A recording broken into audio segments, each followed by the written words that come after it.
തെമ്മാടി രാജ്യം ഒരു 100 തവണ പറയും. തെമ്മാടികൾ, തെമ്മാടികൾ, തെമ്മാടി രാഷ്ട്രം.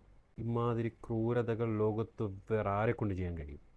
ഒരു പരമാധികാര രാജ്യത്തേക്ക് അവരുടെ സമ്മതമില്ലാതെ വലിഞ്ഞു കയറി ആക്രമണം അഴിച്ചുവിടുന്ന തെമ്മാടിക്കൂട്ടങ്ങൾ. ഇവന്മാർ ചതിക്കും എന്ന് പണ്ടേ ഖുർആൻ പറഞ്ഞിട്ടുണ്ട്. ഇതിലേറെ നമ്മൾ അപലപിക്കേണ്ടത് സോഷ്യൽ മീഡിയയിലൂടെ ഈ വാർത്ത വന്നതിന് ശേഷം ഒരു അറബ് രാഷ്ട്രത്തിൻ്റെ സങ്കട നിമിഷത്തിൽ ആഹ്ലാദിക്കുന്ന ഓരോ സംഘികളും കൃസംഘികളോടും നിങ്ങൾ ഒരു കാര്യം മനസ്സിലാക്കുക. നിങ്ങളിടുന്ന കമൻറ്റിൻ്റെ വാലറ്റം പോയി നിൽക്കുന്നത് നിങ്ങളുടെ കുടുംബത്തിലെ ഏതെങ്കിലും ഒരുത്തൻ ഈ അറബ് രാഷ്ട്രത്തിൽ ഇവിടുത്തെ ഉപ്പും ചോറും തിന്നിട്ട് നിൽക്കുന്നുണ്ടാവും. സ്വന്തം കുടുംബത്തിന് ഉപ്പും ചോറും നിന്ന് തീറ്റിപ്പോറ്റുന്ന അറബ് രാഷ്ട്രത്തിൻ്റെ അപകടം വരുമ്പോൾ അതിനെ ഓർത്ത് ചിരിക്കാനും സന്തോഷിക്കാനും നിങ്ങൾക്കല്ലാതെ കഴിയില്ല.